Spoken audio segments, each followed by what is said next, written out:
Bem-vindos a mais um programa Gestão de Negócio. Estamos assistindo ao longo desse início de ano muitas emoções no mercado financeiro. Então comemoramos e muito quando a Bolsa superou o patamar de 100 mil pontos, se bem que no final do dia acabou fechando em 99 mil, e não passou e não fechou acima de 100, mas foi o suficiente para muitos começarem a enxergar novamente a renda variável, principalmente investimento em ações na Bolsa, como oportunidades de ganharem dinheiro, mais do que ganham, por exemplo, deixando o dinheiro micando na caderneta de poupança. Para falar sobre esses e outros investimentos, está aqui conosco Jorge Evaristo da Costa, que já atuou na área administrativa de diferentes cooperativas agropecuárias, há mais de 20 anos atuando neste ramo, que passou a trabalhar e a acompanhar o andamento do mercado e orientar algum colega que questiona ele sobre investimento na Bolsa. E ao longo desses últimos 2 anos vem se aprimorando cada vez mais. É interessante a gente conversar com alguém que acompanha o mercado e principalmente alguém que atuando em cooperativa agropecuária e agora acompanhando o mercado e dando assessoria para aqueles que o questionam sobre essa área de investimento, porque também está surgindo no mercado, de tempos em tempos vão mudando de nome, mas continuam aparecendo as famosas pirâmides financeiras. Então, vamos conversar com o Jorge Evaristo, que é formado em administração, especialista em gestão estratégica de empresa. Primeiramente, sobre o tempo que ele atuou nas cooperativas agropecuárias, o quanto ele aprendeu, porque ele começou na época que ele ingressou no 2º grau técnico em contabilidade, acabou indo fazer estágio e por lá ficou muitos anos numa determinada cooperativa agropecuária. Saiu dessa cooperativa, entrou em outra e agora está como ninguém, fascinado e acompanhando as movimentações do mercado financeiro. Então fiquem conosco que daremos início à entrevista com Jorge Evaristo.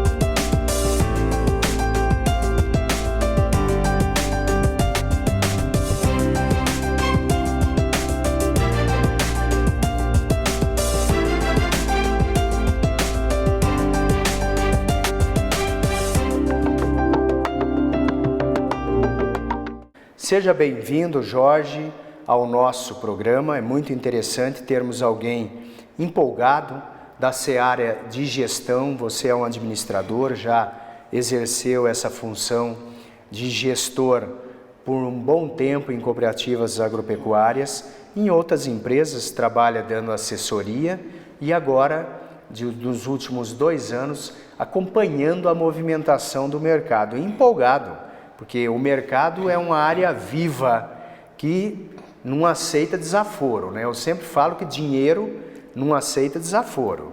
Lidou com dinheiro, a gente tem que ter atenção, porque somos programados para perder dinheiro. Nosso cérebro é programado para ver uma geometria euclidiana que não existe, só existe na nossa cabeça. E assim funciona o mercado. Então, primeiramente, gostaria realmente de agradecer a tua disponibilidade de estar aqui conosco no programa Gestão de Negócio. Vamos conhecer um pouquinho a sua carreira profissional. O que o levou a fazer o técnico em contabilidade, depois você fez o curso de administração e se apaixonou por essa área de gestão e continua nessa área até hoje. Conta um pouquinho da tua carreira profissional. Ok, eu que agradeço o convite e como eu comentei, na época, a opção que nós tínhamos no município, para quem cursava à noite o 2º grau, era o curso técnico em contabilidade. Então, quando eu estava fazendo já o 3º ano, o diretor do colégio me chamou, falando que havia uma vaga na cooperativa para estagiário. Passei por um teste, fui aprovado. galguei ali como auxiliar administrativo, na sequência assumi a supervisão administrativa da cooperativa e pouco depois fui para a administração central, onde trabalhei os processos da cooperativa, onde a gente colocava os procedimentos, as diretrizes, o método de trabalho para que as unidades tivessem o padrão de trabalho. E depois fui para as unidades, ser gestor da unidade, fazer o elo entre a diretoria e os produtores e cuidar do patrimônio da cooperativa, seja a parte de orçamento, na parte de receita e também na parte de despesa. E, logicamente, cuidar dos colaboradores, que é o que toca a cooperativa e as empresas no dia a dia. Fiquei lá por praticamente 20 anos, saí dela, continuei nesse ramo do agronegócio em outra cooperativa de produção novamente. É algo que, como a nossa região aqui, ela é predominante de agricultura, é algo que fascina a gente. Então tive a oportunidade também de trabalhar nessa área em outra cooperativa, conhecer outros procedimentos, outras maneiras que o pessoal trabalha com o agronegócio. E por questão até familiar, que na época meu pai já de idade, minha mãe, e eu sempre fora de casa. E uma opção que eu tinha era ficar um pouco mais próximo deles. E acabei retornando para casa, e como eu dizia, procurando alguma coisa para fazer ali, ou abrir uma empresa de consultoria ou algo do tipo. Um dia à noite eu estava em casa vendo um programa que não tinha nada a ver com finança, um programa de entretenimento, mas que nesse programa participava lá a Natália Arcuri, que tem um site no YouTube, o Me Poupe, e ali ela falava um pouco sobre essa questão de finança. Me interessei pelo assunto, procurei ela nas redes sociais, no YouTube, vi vários vídeos dela, e a partir dali passei a acompanhar ela, junto dos trabalhos que ela faz, passei a acompanhar outros analistas de investimento que também tem canais hoje espalhados pelas redes sociais, e eu vi que aquilo ali era uma oportunidade de você ter a tua independência sem muita burocracia com abrir empresa, prestar serviço. E praticamente hoje o meu escritório é um laptop, então onde eu estiver e que tenha conexão com a internet, eu estou apto a trabalhar, seja em casa, seja fora. Se um amigo chamar para pescar e lá na beira do rio tiver uma internet, você vai, leva, trabalha um pouquinho, vai pescar, então dá para conciliar bastante a função hoje. E você então já está trabalhando na empresa Eu S.A. há mais de 2 anos? Praticamente 2 anos já na empresa Eu S.A. Então o teu início foi isso, num programa você viu uma oportunidade com dicas na área de investimento. Sim. E aí a partir deste start que você teve, você buscou mais informações. Positivo. Eu disse, era um programa de auditório, só que participando do programa estava essa pessoa que hoje influencia bastante pessoas nessa área de aplicação, né? E me aguçou, eu vi ali uma oportunidade de começar esse processo. E quando eu escutava ela, eu pensava mais nesses investimentos de renda fixa, porque ela falava muito ali de tesouro direto, né? Tesouro Selic, tesouro IPCA, fundo de investimento, fundo de imóveis. E eu pensei em entrar nessa área, mas depois, conhecendo um pouco mais o processo, conhecendo um pouco mais o leque do mercado financeiro e da bolsa de valores, passei a migrar para outros setores também, como o popular day trade, que recentemente tivemos uma pesquisa da CVN comentando que 90% das pessoas que operam day trade hoje praticamente levam prejuízo, não conseguem se sustentar. Não duvido da pesquisa, porque tem muitas pessoas que chegam empolgado e não se planejam, como em qualquer atividade, você precisa se planejar diariamente para estar entrando nas operações. Então não duvido, mas acho que nesses 10% que sobra aí, tem pessoas que estudam e planejam.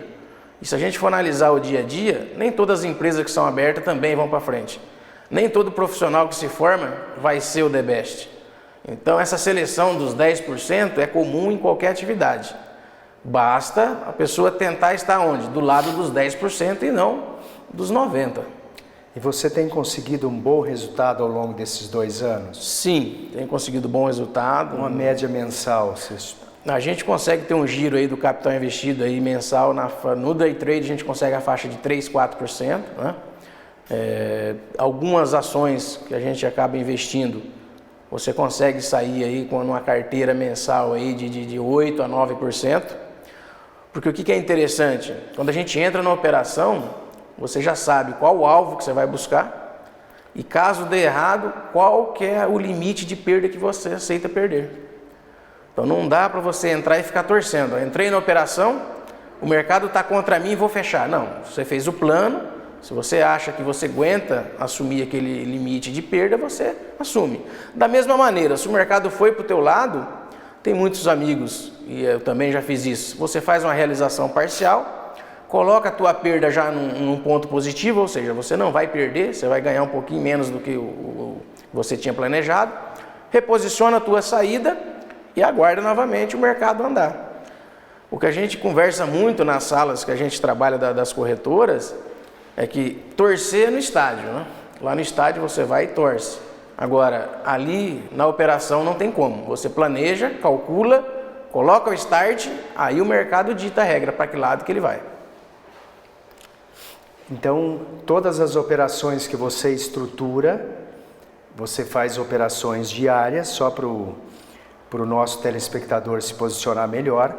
Operações day trade são as operações que você entra e sai no mesmo dia. Então, abriu o mercado 10 da manhã, você se posiciona e vai operando ao longo do dia, compra e venda de ações, e no final do dia, às 17 horas, você sai do mercado. Isso que você entra com aquele planejamento. Pode ser que você fique com algum valor para o dia seguinte, mas já tendo realizado parte dos lucros. Porque você comprou uma ação por 100, foi para 120, você ainda não ganhou dinheiro. Você só ganha quando você realiza. O que é realizar? Vender. Então você vendeu, comprou por 100, vendeu por 120, você realizou R$20, que aí em cima dos 20 tem a taxa de operação na bolsa, mais os impostos que você vai pagar em cima daquele ganho que você teve. Então você vem ao longo desses 2 anos planejando ações por ações. Hoje, por exemplo, é um dia atípico no mercado. Hoje, o mercado americano estava fechado, a bolsa teve um baixo volume de negociação. Sim. A bolsa de valores negocia em média 14 bilhões por dia, entre compras e vendas. Hoje teve muito abaixo disso, porque o mercado americano estava fechado. Então a bolsa subiu hoje. Isso. E quando a gente olha o valor das ações, a gente percebe o seguinte: Petrobras subiu 0,53%. A Vale caiu. Magazine Luiza caiu. Pão de Açúcar caiu. Aí eu dou uma olhada lá, JBS e BRF, uma caiu 5%, a outra caiu 4%. Então imagina você entrar e num único dia você perder 4, 5%. Porque a bolsa é interessantíssima, você pode ganhar 10, 20, 30%, como você pode perder 10, 20, 30%, como é o caso desses colegas que você informou e dessa pesquisa que saiu. Sim. Que 90% perde. Ocorre que você, usando uma metodologia própria, diferenciada, você tem conseguido ganhar 2, 3, até 4%, dependendo do mês. Então, são essas informações, Jorge, que eu e o nosso telespectador vamos aproveitar a sua presença para te questionar, entender um pouquinho mais, um pouquinho melhor. Se eu tenho recurso para investir, como que eu vou dividir isso? Quanto que eu deixo em renda fixa? Por exemplo, títulos do Tesouro. Quanto que eu coloco em ações na Bolsa de Valores? Quero saber também se você aplica em derivativos. Qual o percentual dos investimentos que você faz, você coloca em derivativo? E qual a estratégia que você usa para isso? Então, continue nos acompanhando para entender um pouquinho melhor como investir. e se é hora de investir na Bolsa de Valores.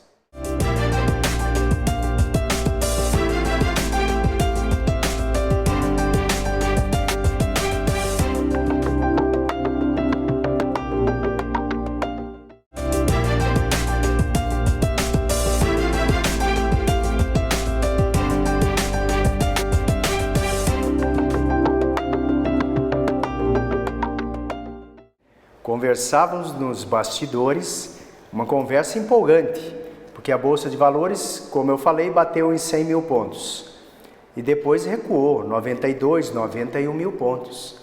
Infelizmente, muitos investidores, não são poucos, conversávamos que a Bolsa bateu mais de 1 milhão de CPF. Sim. E já em poucas semanas foram mais 50 mil pessoas físicas que se cadastraram para operações na Bolsa de Valores. Então, infelizmente, a Bolsa funciona muito como empolgação. Começa a sair em horóscopo, começa a ter campanha que dá uma mídia imensa, como o caso da Betina, que o Jorge muito bem colocou, a Betina da Empíricos, que inclusive está respondendo processo, ela, a própria Empíricos, que responde um processo atrás do outro, por venderem ilusão do dinheiro fácil. Não existe almoço grátis, existe sim um planejamento financeiro para isso. E o Jorge está aqui hoje conosco justamente para explicar um pouquinho desse planejamento, que nos cálculos que ele nos apresentou, ele vem tendo um resultado de 2, 3, até 4% ao mês, mas num projeto muito bem estruturado, onde ele investe parte em renda fixa, tesouro direto, outra parte em renda variável. Então está lá 25,75. Dessa renda variável, a menor parte está em ações e o restante está em índices, no dólar, índice da bolsa, enfim. E ele tem operado fortemente com derivativos, inclusive, e com opções. Então gostaríamos de entender um pouquinho mais dessas suas operações, Jorge, porque você já está numa fase que está o inverso do que é recomendado pelos analistas, que fala para você entrar, é uma estrutura, eles falam, olha, entra lá 70% renda fixa, 30% renda variável. E você está o inverso, em média 30% renda fixa e 70% renda variável. Como que você estruturou essa tua carteira? Bacana. Primeiramente, vale frisar isso aí, né? O pessoal que vai entrar nesse mercado hoje tem que entrar com muita cautela e não necessariamente, quando a pessoa entra na bolsa, ele precisa entrar já pensando em ações, em derivativo. Tem muitas pessoas indo para a corretora hoje para fazer o quê? Aplicação em renda fixa, Tesouro Selic, Tesouro IPCA. Tem pessoas fazendo CDB via corretora, fazendo LCI, LCA. Então, não necessariamente você foi para a corretora, foi para um banco digital, você foi lá para mexer com ações. Você comentou a respeito do LCI e LCA.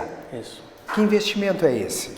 Vamos lá. Traduzindo aí, né, nós estamos falando da letra de crédito imobiliária, LCI, e a letra de crédito do agronegócio, LCA.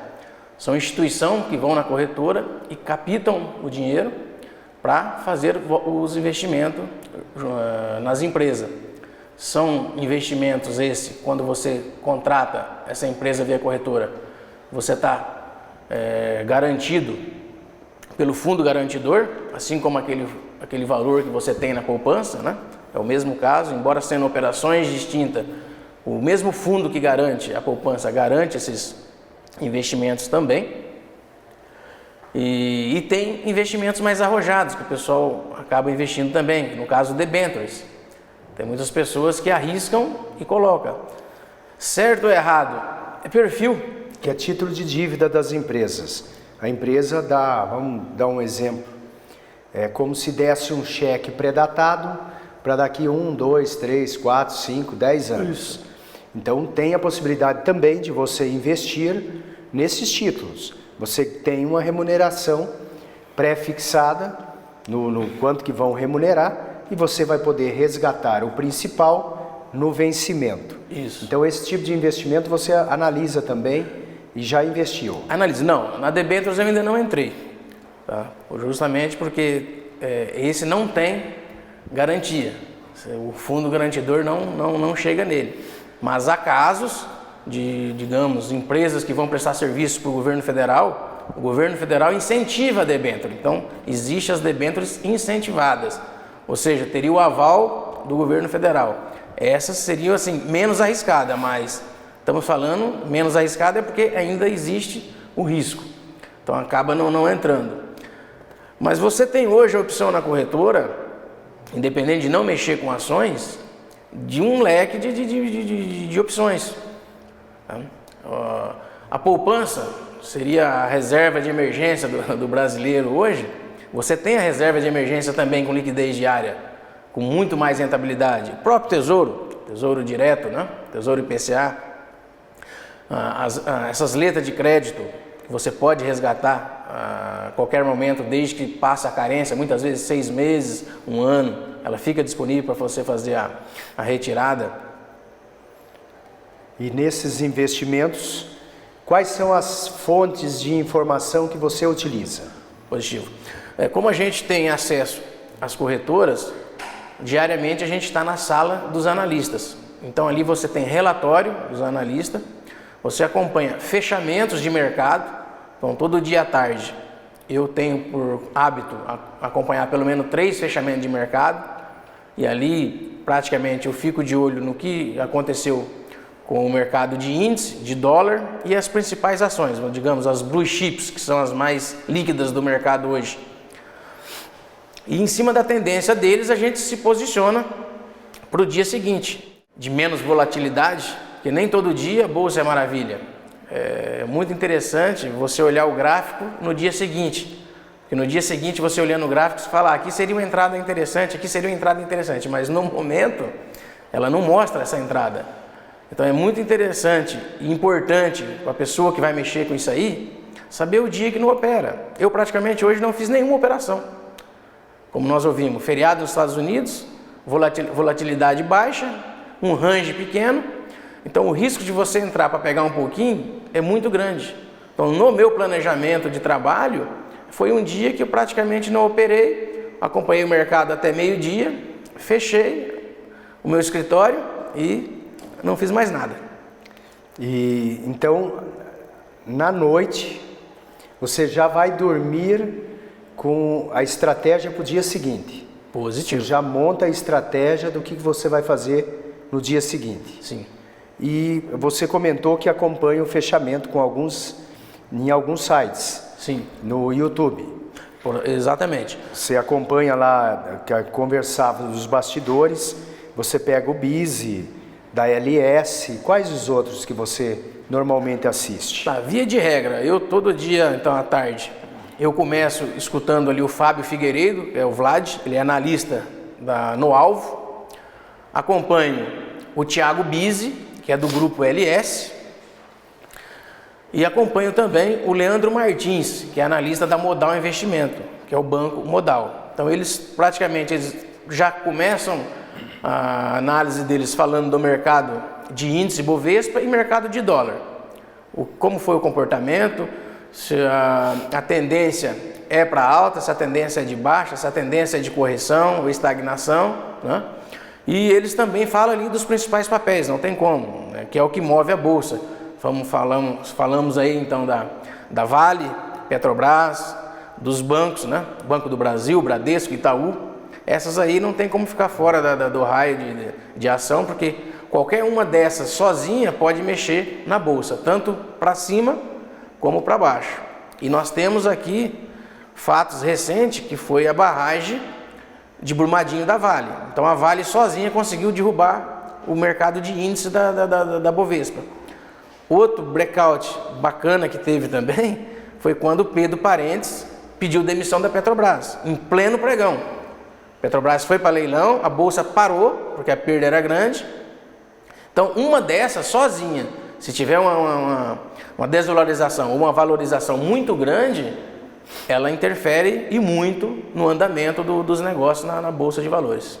Até mesmo quando o Bolsonaro interferiu no aumento do diesel.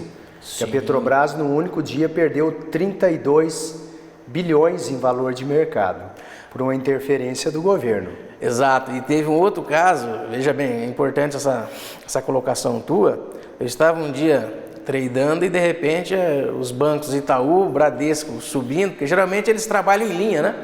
E no caso do Banco do Brasil, Bradesco e Itaú trabalhando em alta e o Banco do Brasil de repente começou a cair rapidamente. E logicamente você vê pelo gráfico, mas não entende. E depois você vai buscar as informações. Qual o fundamento do Banco do Brasil ter caído? Estava tendo uma feira de agronegócio em Ribeirão Preto, o AgriShow, e o presidente nosso, Bolsonaro, estava lá, juntamente com o presidente do Banco do Brasil, e no discurso ele falou para o presidente do Banco do Brasil: você que tem um coração bom, né? Você poderia diminuir a taxa de juros para os nossos produtores. Lógico, diminui a taxa de juros, diminui a receita do banco, o mercado não perdoa, né? Mesmo sendo uma conversa lá, o mercado já viu. O que os grandes fazem? Precifica isso. Será que pode dar alguma interferência ou não? No momento, os grandes players já entram vendendo e saem. Se retoma depois, eles entram comprando. Jorge, de tempos em tempos surgem modismos e oportunidades únicas de investimento. As famosas pirâmides financeiras. Vão usando nomes diferentes, mas começou lá com Ponzi, um malandro italiano que criou as ditas pirâmides e de lá não parou mais. E a gente não foi, surpreendidos por colegas empolgadíssimos, porque quando a pessoa investe nesse tipo de pirâmide, ela fica cega.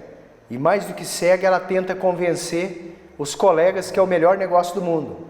Você ter juros diários e em 6 meses dobrar o capital. Com certeza já chegou essas propostas até você. O que você tem a dizer para o nosso telespectador a respeito dessas pirâmides? Que algumas usam produtos atrelados a pirâmides, outros simplesmente atrelam as criptomoedas. Sabemos muito bem que o Bitcoin valorizou do final do ano passado para agora em torno de 110% de valorização. Mas é uma moeda que não tem lastro. E o pior, essas pirâmides são oferecidas livremente, sem a fiscalização da CVM, sem a fiscalização da Polícia Federal, Receita Federal, e essas pessoas acham que é o melhor negócio do mundo, sem questionar como que alguém está pagando um juro desse, pagando 5, 6, 7, 8%, ou até mesmo dobrando o capital em 6 meses, e as pessoas cegamente entram nessa. O que você tem a dizer disso? Bom, primeiramente existe aquela frase do mercado clássica que almoço grátis não existe, né? De algum jeito ou outro você está pagando. Eu recentemente fui surpreendido por um amigo meu que mora na Inglaterra, perguntando de uma determinada empresa, porque um parente dele tinha investido alguns valores altos e tinha ali rendimentos de 30% a 40% ao mês. E claramente, a hora que eu vi o modelo do trabalho, não tem como. A gente que já é do mercado sabe que trata de pirâmide.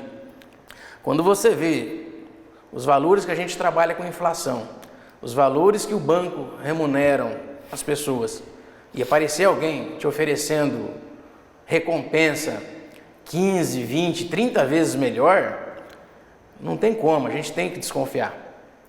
Eu não digo que a pessoa não faça. Se deu vontade dele fazer, o que a pessoa tem que fazer, na minha opinião? Pega um dinheiro que não é o dinheiro do leite dele, das crianças, coloca lá. Vai dar zebra? Vai. Já sabemos que vai dar. Só que o dia que der, paciência. É o que ele aceitou perder. Que vai perder, vai. Ah, mas fiz um negócio, deu certo. Ele não vai sair. Ele, infelizmente, ele vai pegar mais dinheiro na esperança que isso aí vai aumentar. E chega uma hora que é o que a gente escuta na TV. Polícia Federal indo em cima das pessoas. Quem idealizou as pirâmides, geralmente, estão com seus apartamentos, com seus carrões em nome de terceiro. Vivendo em Dubai, como tem casos. E, infelizmente, aquele que não colocou só o dinheiro do leite, colocou algo a mais, vai ficar sem dinheiro para o aluguel, sem dinheiro do IPTU e sem dinheiro do arroz e do feijão. Infelizmente. Não tem jeito. Catão, deixou escrito, um escritor, um político que viveu há mais de 200 anos antes de Cristo. Deixou escrito: com certeza existe um vasto fundo de estupidez na natureza humana. Do contrário, o homem não seria pego 1000 vezes na mesma armadilha. É o caso das pirâmides financeiras. O ganho fácil nos cega, e cegos a gente dá o dinheiro para qualquer um. Essa é a verdade dos fatos. Bem, termina aqui mais um programa Gestão de Negócio.